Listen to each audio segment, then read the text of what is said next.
जो इस वर्ल्ड में टॉप पे पहुंचा है उन सबकी रिलेशनशिप्स लगभग खराब ही है या वो सिंगल ही है।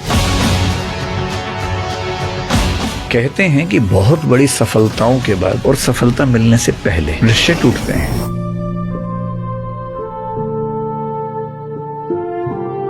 बीच के लेवल पे रिश्ते बने रहते हैं। तो आपको बहुत ही कुछ लाइफ में बड़ा करना है तो देन फैमिली स्ट्रक्चर आपको स्लो डाउन करते हैं। अगर नरेंद्र मोदी या योगी आदित्यनाथ, एपीजे अब्दुल कलाम ने शादी की होती तो मेरे ख्याल से वो उतना अचीव नहीं कर पाते जितना उन्होंने किया है, क्योंकि शादी करने के बाद आपकी जिम्मेदारियां बढ़ जाती है। किसी एक मिशन के साथ हैं तो बेहतर है कि अकेले ही रास्ते पे चलना चाहिए।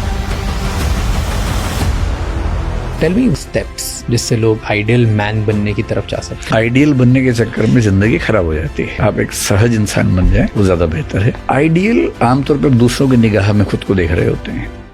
What's better, love marriage, arranged marriage? Future marriage का बहुत सेफ नहीं है। जेनजी है, उसमें टेंडेंसी ये बढ़ी कि लोग शादी ना करें, क्योंकि शादी से जो बेनिफिट्स मिलते थे वो बिना शादी के ही मिल रहे हैं। चीटिंग इतनी ज्यादा होती होगी जितनी हमारा डेटा बता नहीं पाएगा। Why do you think today people cheat?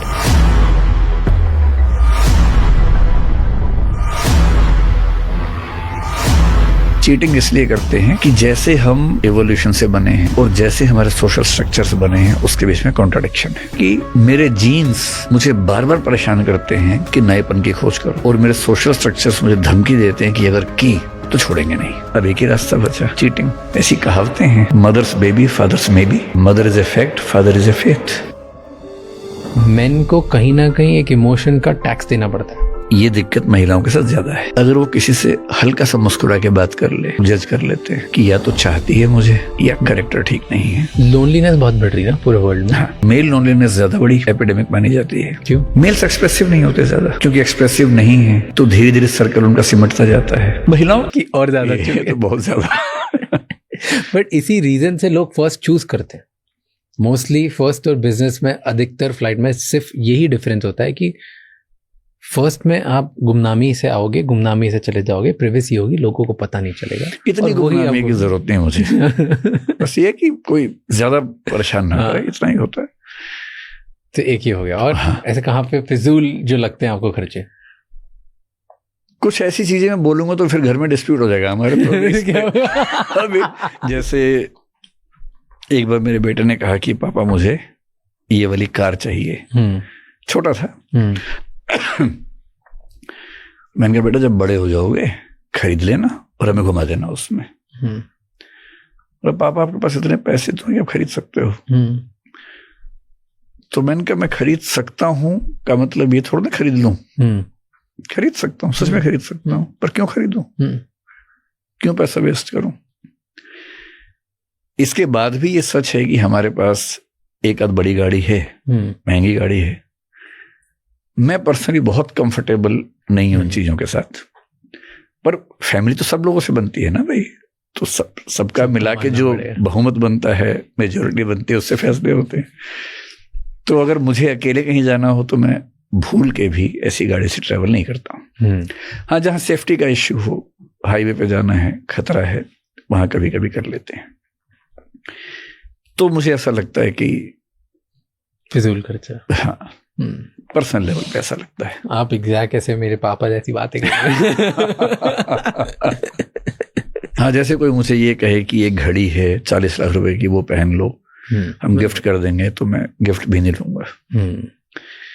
कोई मुझसे ये कहे कि भाई ये वाला चश्मा ले लो, ये 5 लाख रुपए का, मैं कभी सोच भी नहीं सकता हूँ। ऐसा क्यों है? क्योंकि मैं भी ऐसा हूँ, मैं गिफ्ट नहीं लेता लोगों से, बाहर के किसी से भी। अगर वो कोई जिसको जान पहचान वाला भी अच्छा भी ज्यादा महंगा गिफ्ट, मुझे बहुत अनकंफर्टेबल हो जाता हूँ, मैं नहीं लेता। वो इसीलिए कि आपको अंदर ही अंदर ये समझ में आता है कि इसकी कोई ना कोई कीमत चुकानी पड़ेगी। और होता है ऐसा, होता है। हाँ। कोई भी चीज फ्री में कोई नहीं देता। दोस्ती यारी में ये हो सकता है कि फाइनेंशियल कॉस्ट ना हो, पर इमोशनल कॉस्ट तो है ना उसकी। हाँ, साइकोलॉजिकल है, सोशल कॉस्ट है, और वो एक्सपेक्ट करेगा ही करेगा। जैसे कोई आपको गिफ्ट दे महंगा सा, उसके बदले के बदले कहे कि एक बार मेरे घर आ जाइए बस। और आप इंट्रोवर्ट हैं, आपको वही चीज ज्यादा महंगी लग रही है। हाँ। तो उससे अच्छा गिफ्ट मत लीजिए। क्यों लेना है गिफ्ट? एहसान लेने से बचना चाहिए जितना बचा जा सके, बस। आप रीच आउट कर सकते हो लोगों को, कुछ काम होता है, कुछ आपको किसी से मांगने में शर्म आती है? बहुत ज्यादा, बहुत ही ज्यादा। क्यों? सेल्फ रिस्पेक्ट कह लें, सेल्फ एस्टीम कह लें, और एक अनकॉन्शियस फियर कि मैं कुछ मांगूंगा तो उसके बदले कुछ देना, चुकाना भी तो पड़ेगा, और वो क्या चुकाना पड़ जाएगा पता नहीं। And I am one of the people who can't say no comfortably. So if you are such person, if you don't have command over saying no, you should avoid such situations. मैं खुद क्यों create करूं? लेकिन हाँ, कभी कभी कहता हूं, अगर कोई बहुत जेन्युइन रिक्वायरमेंट है, अपनी तो मेरी कमी होती है, लेकिन मान लीजिए कोई बच्चा है, कोई ऐसी सिचुएशन में फंस गया जहां उसको बचाना ही है, किसी को कहना पड़ा, किसी IAS को, IPS को, किसी सीनियर ऑफिशियल को, तो कहता हूं, करते भी हैं लोग। पर अपना काम हो तो बहुत कोशिश करता हूं कि ना ही कहूं। कभी शर्म आई है किसी बात पे? Do you feel shame? तो पार्ट है, मतलब बात नेसेसरी पार्ट है। जब आपने फर्स्ट टाइम कैलकुलेटर बेचा था, हाँ, जब वहां बेचते थे और आप एक पढ़ी लिखी फैमिली से हो, आपने अच्छा टाइम देखा था, फिर बुरा टाइम देखा, तब शर्म आती? नहीं, उसमें शेम नहीं आती, उसमें क्या शर्म। अरे भाई, घर की स्थितियां खराब हुई, कमाना है, तो मैंने 1100 रुपए की नौकरी की थी उस समय। ये उस टाइम पे शर्म आती थी कि दूसरे दोस्त तो मेरे कुछ ये कर रहे हैं? मैं उससे बड़ा क्लियर था कि भाई, अगर परिवार में दिक्कत आई है और मेरी जिम्मेदारी है कि मैं पैसा कमाऊं, तो उसमें शर्म की क्या बात है। और उस समय मेरी उम्र थी 17 के आसपास, तो मुझे क्या नौकरी मिलती है उस समय? वही नौकरी मिल सकती थी, तो वही नौकरी की मैंने। ये जरूर है कि किसी को बेचने के लिए जा रहे हैं, वो खराब से बोलेगा तो खराब तो लगता था, और सेलिंग में थोड़ी शर्म वैसे भी आती ही है। क्यों आती? अपने इधर ज्यादा आती है, एंड अपने इधर सेल्समैन को देखते भी गलत नजरों से। हाँ, तो उसी सेंस में कह रहा हूँ, मुझे दोस्तों के बीच में शर्म नहीं आती थी कि मैं ये काम कर रहा हूँ, ना फैमिली को लेकर लगता था। सिर्फ ये कि किसी का स्पेस है, मैं जाके कह रहा हूँ कि ये खरीद लो, उसको नहीं अच्छा लग रहा, बात नहीं करना चाह रहा, पर मैं कोशिश कर रहा हूँ, तो किसी की प्राइवेसी इंक्लूड करने के सेंस में थोड़ा सा संकोच होता था। अदरवाइज तो काम है तो है, बाकी कोई प्रॉब्लम नहीं थी। So then तो it's fine. हाँ, it's fine. And you said कि बुरा लग जाता था, लोग कुछ बोल देते थे, ऐसे अभी होता है कभी किसी बात पे? When was the last time you felt humiliated? Humiliated? मतलब अगर मैं कहूँ तो जैसे 1 साल पहले एक इंसिडेंट हुआ कि हमारे थोड़ा दूर एक इंस्टीट्यूट की बेसमेंट में पानी भरने से 3 बच्चों की मृत्यु हुई। हम उसमें दूर दूर तक कहीं नहीं थे, ना हमारा इंस्टीट्यूट था, ना हमारा कुछ था। सोशल मीडिया का चमत्कार ये हुआ कि उसके बाद पूरा देश मेरे पीछे पड़ गया, और आज तक मुझे कई ऐसे लोग मिलते हैं जो ये मान के चलते हैं कि वो इंसिडेंट हमारे इंस्टीट्यूट में हुआ था। अब ऐसा कोई व्यक्ति मिल जाए और कहे कि ऐसा कैसे हुआ, तो बुरा लगता है। अब कितने लोगों को समझाएं? गांव तक अगर गलतफहमी फैल गई है तो कहां तक जाके समझाएं?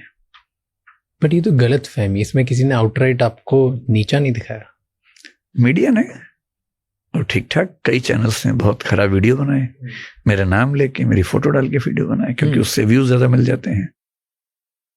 मैं उनकी मजबूरी भी समझता हूँ, मुझे उनसे नफरत नहीं होती, मुझे मजबूरी समझ में आती है कि उनका भाई काम है, उनको व्यूज चाहिए, उसी पे उनकी कमाई होनी है। अगर व्यूज के लिए मैं ही उनको मिल रहा हूँ बाई चांस उस दिन, उनको रोज एक शिकार चाहिए बेसिकली। साल में 2 दिन का भोजन मैं हूं, तो एक दिन तब आया था, उस दिन मैं भोजन था, तो सबने शिकार किया, उसमें क्या कर सकते हैं। लेकिन ये लगता है कि भाई अगर हमारे यहाँ होता तो ठीक है, हम उसमें इन्वॉल्व अगर है ही नहीं, तो फिर क्यों पीछे पड़े हमारे।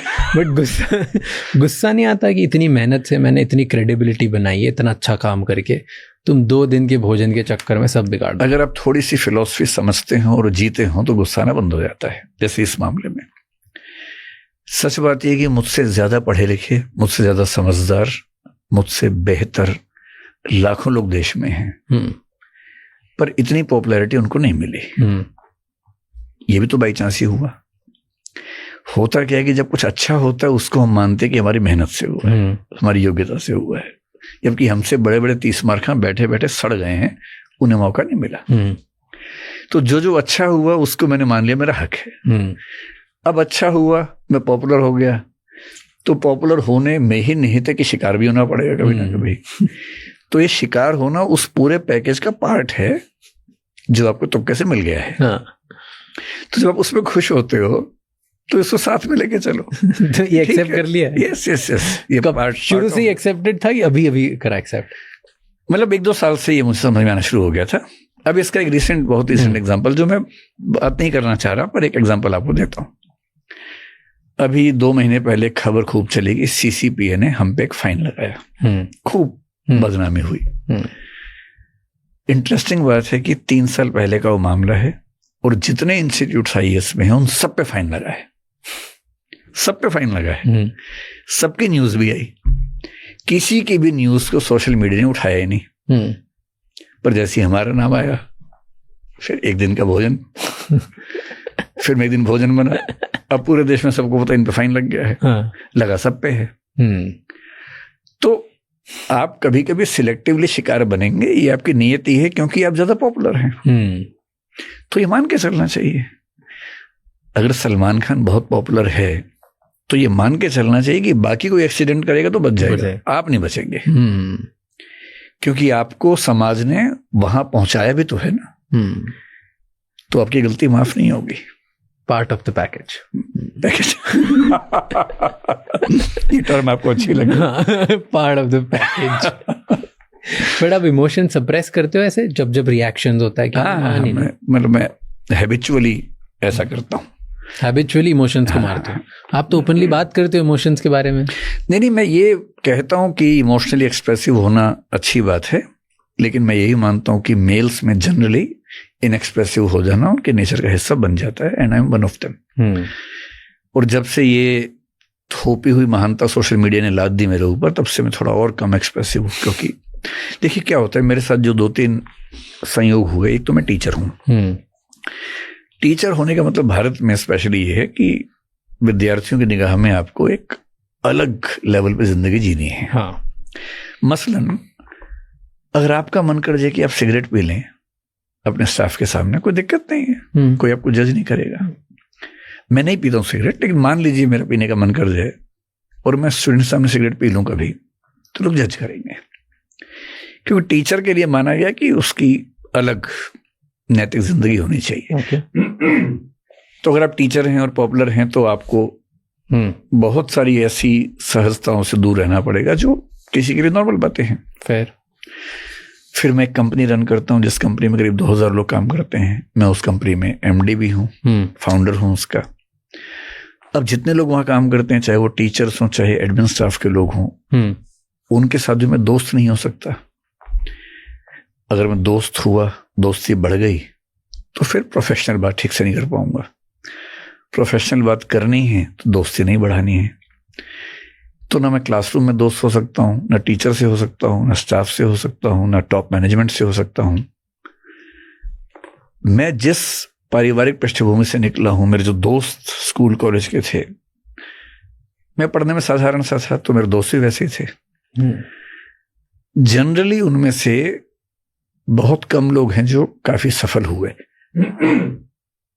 वो बहुत मॉडेस्ट लेवल पे जिंदगी जीते हैं। वहां भी मुझे लगातार ये कोशिश करनी होती है कि कभी किसी को ये ना लग जाए कि बड़ा आदमी बन गया है।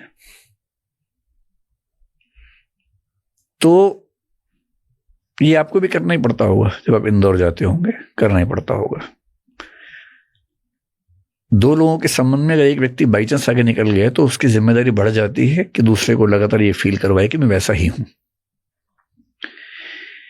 तो मुझे हर लेवल पे ये फील करवाना होता है कि मैं ऐसा हूं, बेशक मैं वैसा नहीं हूं।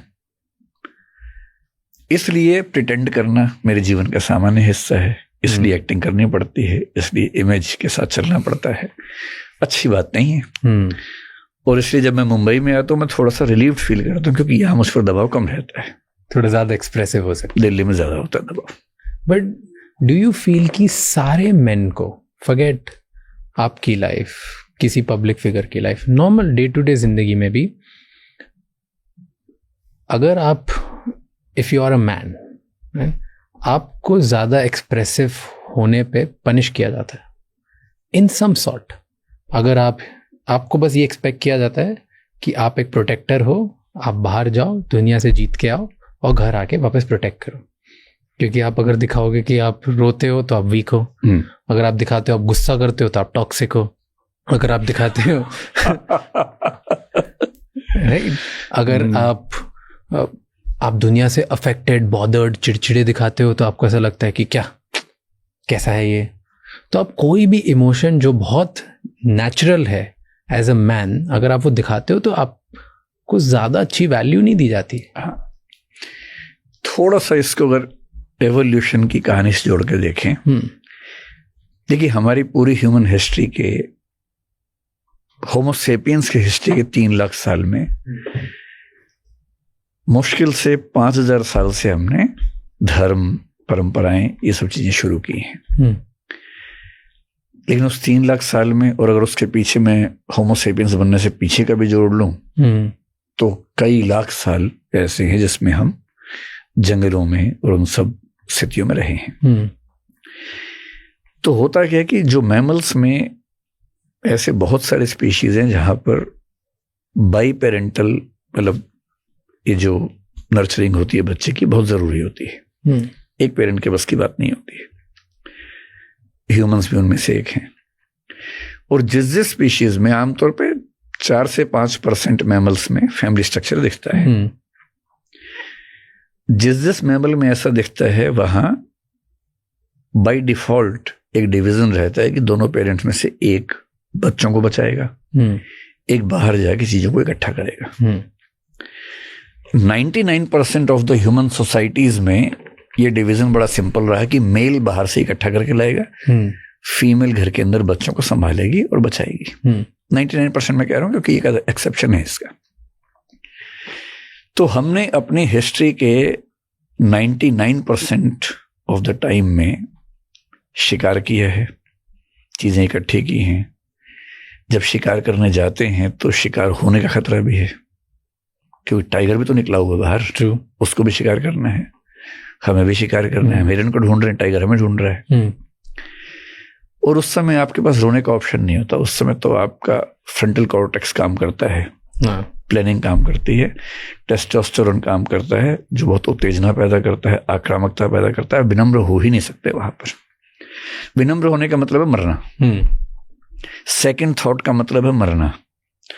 और बैलेंस्ड होने की शर्त है कि सेकंड थॉट आपके दिमाग में है, तो आप बैलेंस्ड उस सिचुएशन में हो ही नहीं सकते। वहां तो एक ही बात है कि बस मारना है किसी भी तरह से। आप हथियार बना रहे हैं, योजना बना रहे हैं, सारे मेल्स मिलके हिंसा कर रहे हैं, शिकार किया, लेके आए। उससे इमोशनल लाइफ से बहुत मतलब है नहीं, उसे घर की चिक चिक बहुत पसंद नहीं आती है। उसके लिए परिवार का मतलब सिर्फ इतना है कि उसकी सेक्सुअल नीड्स पूरी हो रही हैं। छोटा बच्चा है, बच्चे को उसने प्यार कर लिया। क्योंकि बहुत पीछे जाएं तो मेल फैमिली का नॉर्मल पार्ट है भी नहीं। आप देखेंगे अधिकांश स्पीशीज में बच्चा होने के बाद केवल बच्चा और माँ रहते हैं, बाप नहीं होता। आप डॉग्स में देखिए, बाप कभी नहीं दिखेगा। मंकीज में देखिए, बाप नजर नहीं आएगा। कबूतरों में कुछ समय तक नजर आते हैं, बहुत कम स्पीशीज में। बाप फैमिली का हिस्सा है, ये हिस्टोरिकल फिनोमेना है, ये नेचुरल नहीं है। फैमिली का हिस्सा नहीं है, नेचुरली हिस्सा नहीं है फैमिली का। कल्चरली, सोशली वो हिस्सा बनता गया। कब बना? जब थोड़ी सेफ्टी आ गई, सेटलमेंट होने लगी, खेती शुरू हो गई। अब उतना खतरा नहीं है, शिकार नहीं करना है, अब टाइम है उसके पास, अब उतनी हिंसा नहीं करनी है। उतनी हिंसा नहीं करनी है तो टेस्टोस्टेरोन का लेवल भी वैसा नहीं चाहिए, थोड़ा विनम्र हो सकते हैं। अब समय है तो परिवार में गुजरता है, घर में है तो बच्चों से ज्यादा बात करता है, पत्नी से ज्यादा बात करता है। वहां से फिर स्ट्रक्चर्स बनने शुरू होते हैं कि मोनोगेमी होनी चाहिए, विमेन राइट्स भी होने चाहिए, जेंडर इक्वालिटी होनी चाहिए, बच्चों के राइट्स होने चाहिए। तो आदमी इन 99% ऑफ द सिविलाइजेशंस और कल्चर्स पिछले कुछ 100 सालों में, हजारों सालों में इस प्रोसेस से एडेप्ट कर रहा है। अब वो धीरे धीरे इमोशनल भी होने लगा है। कई घरों में आप देखेंगे जो मेल्स हैं बड़े इमोशनल हैं, बच्चों को लेके रोते भी हैं। कई घरों में आप देखेंगे फादर मदर बच्चे मिलके गाना गा रहे हैं। पर अगर किसी फ्यूडल सोसाइटी में तो बाप ऐसा करता वो नजर नहीं आएगा आपको। जहां सिमेट्रिकल फैमिली ज्यादा बन गई है वहां ऐसा दिखेगा आपको। तो बच्चा मतलब बाप अपनी बेटी से बहुत प्यार करे और दिखाए भी, बेटे से बहुत स्नेह करे दिखाए भी। ये नया फिनोमिना है जो नए समाजों में आ रहा है। इसलिए अगर कोई फादर बहुत एक्सप्रेसिव नहीं है तो लाखों सालों की तो वही हिस्ट्री है, एवोल्यूशन। धीरे धीरे सीख रहे हैं और आज से कुछ हजार साल बाद शायद ये कॉमन हो जाएगा, बहुत कॉमन हो जाएगा। आज तो नहीं है, मुश्किल है। जैसे अगर आप हरियाणा से हैं, पंजाब से हैं, पश्चिमी उत्तर प्रदेश से हैं तो बहुत मुश्किल है। एंड मुंबई में है तो शायद दिख जाएगा, बेंगलोर में दिख जाएगा, पुणे में दिख जाएगा। पर ना मल्टीपल रिसर्चेस भी की गई है ऑन डेवलप्ड सोसाइटी ऑल्सो, यहाँ पे डेवलप्ड हैं, दो इंडिविजुअल्स साथ में रहते हैं इतनी ज़्यादा और ऑलमोस्ट सिमिलर रोल्स हैं, दोनों काम करने जाते हैं, घर आते हैं, राइट। उन सोसाइटीज़ में भी बहुत सारी लड़कियों से पूछा गया मल्टीपल बार, अलग अलग थिंकर्स ने, रिसर्चर्स ने, यूनिवर्सिटीज़ ने रिसर्च करी। वो बोलती हैं कि उन्हें वल्नरेबल मेन अच्छे लगते हैं, राइट, जो वल्नरेबिलिटी दिखाते हैं, जो अपने इमोशंस दिखाते हैं, दैट्स ग्रेट। पर सब ने जब पार्टनर चूज करने की बात आई तो वो नहीं चूज करती। Women don't choose vulnerable partners because they feel somehow कि ये वीक है, बचा नहीं पाएगा। एवोल्यूशन की भाषा में अगर इसको देखें तो मेल और फीमेल सिलेक्ट कैसे करते हैं पार्टनर अपना, तो बहुत सिंपल कॉन्सेप्ट है। एक जो क्वर्क नाम के राइटर हैं, उनकी किताब है it's not you it's biology, बहुत फेमस किताब है, इवोल्यूशनरी साइकोलॉजी पे बेस्ड है। आप कितना भी एक्टिंग कर लीजिए कि मैं अपना जीवन साथी इन पैरामीटर्स पे चुनूंगा, ये सब कहने की बातें हैं। जब डिसीजन होता है तो आपका दिमाग उसमें काम नहीं कर रहा होता। अभी तो न्यूरोसाइंस ये साबित कर रही है कि हम जब सोचते हैं उसके पहले फैसला हो चुका होता है हमारे न्यूरॉन्स के लेवल पे। कैसे हम डिसाइड करते हैं, तो हमारा सबकॉन्शियस अनकॉन्शियस काम करता है और वो इवोल्यूशन के प्रिंसिपल पे करता है। आदमी को वो औरत समझ में आती है अनकॉन्शियसली जो उसके स्वस्थ बच्चे को पैदा कर पाएगी और उसका पालन पोषण कर पाएगी। पूरी एस्थेटिक्स इसी पे टिकी हुई है। मेल नजर को फीमेल की वही फिगर समझ में आती है जिसमें बॉडी के वही पार्ट्स डेवलप्ड हैं जो बच्चे को जन्म देने और बच्चे को पोषण देने के लिए काम करेंगे। ये अनकॉन्शियसली यही है, ये सब अनकॉन्शियस लेवल पे है। आप कितना भी एक्टिंग कर लें, हाँ, इस ब्यूटी कॉन्सेप्ट में जो कलर वाली बात है ये डेवलपमेंट के साथ कल्चर का पार्ट है, क्योंकि नेचुरली ब्लैक ब्यूटीफुल नहीं है और वाइट ब्यूटीफुल है, ये बेकार की बात है। ये रेसिज्म डेवलप हुआ सदियों के साथ। लेकिन जिसको हम लोग एस्थेटिक्स में फिगर कहते हैं, स्वस्थ शरीर कहते हैं, उसका कॉन्सेप्ट बेसिकली अनकॉन्शियस माइंड में वही है। ओके। तो जब कोई कहे कि वो मुझे अच्छी लगती है, उसका अनकॉन्शियस माइंड ये बता रहा है कि ये स्वस्थ बच्चे को जन्म दे पाएगी और पाल पाएगी उसको। फीमेल के लिए क्या है, इवोल्यूशन में देखिए, शिकार करना है, बहुत खतरा है। औरत को बाकी मर्दों से भी खतरा है। बहाना तो विवाह संस्था बनी है, ना सोसाइटी डेवलप हुई है, ना कानून है, ना जुडिशरी है, ना पुलिस है, कुछ नहीं है। वो कैसे बचाए बाकी मर्दों से अपने आप को? उसे एक ऐसा मर्द चाहिए, एक ऐसा आदमी चाहिए जो उसे बाकी मर्दों से बचा ले। तो दूसरा, उसे मां बना दे। और तीसरा, जब वो गर्भावस्था में होगी या बच्चा हो जाएगा, बच्चे बार बार होंगे ना, एक बच्चा हो गया है, दूसरा पेट में है, 10 बच्चे होने हैं, 15 बच्चे होने हैं उस समय, तो उस पूरे 15-20 साल के प्रोसेस में जब बच्चे छोटे हैं या पेट में हैं, तब मेरे लिए बाहर से खाना ले आएगा। इतना स्वस्थ होना चाहिए कि ये ना हो कि मैनेज नहीं कर पा रहा। तो बाकी मर्दों से कौन बचाएगा? जो ताकतवर होगा। खाना कौन ला पाएगा? जो ताकतवर होगा, क्योंकि वही शिकार कर पाएगा। इसलिए सबकॉन्शियस अनकॉन्शियस में महिला को चाहिए सुरक्षा बाकी मर्दों से, और इनसिक्योरिटी ऑफ फूड एटसेट्रा, छोटे बच्चों की परवरिश के लिए।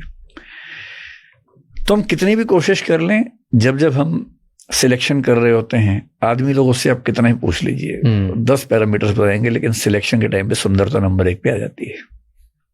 और सुंदरता भी ध्यान रखना है, सुंदरता दिमाग के अंदर वही है।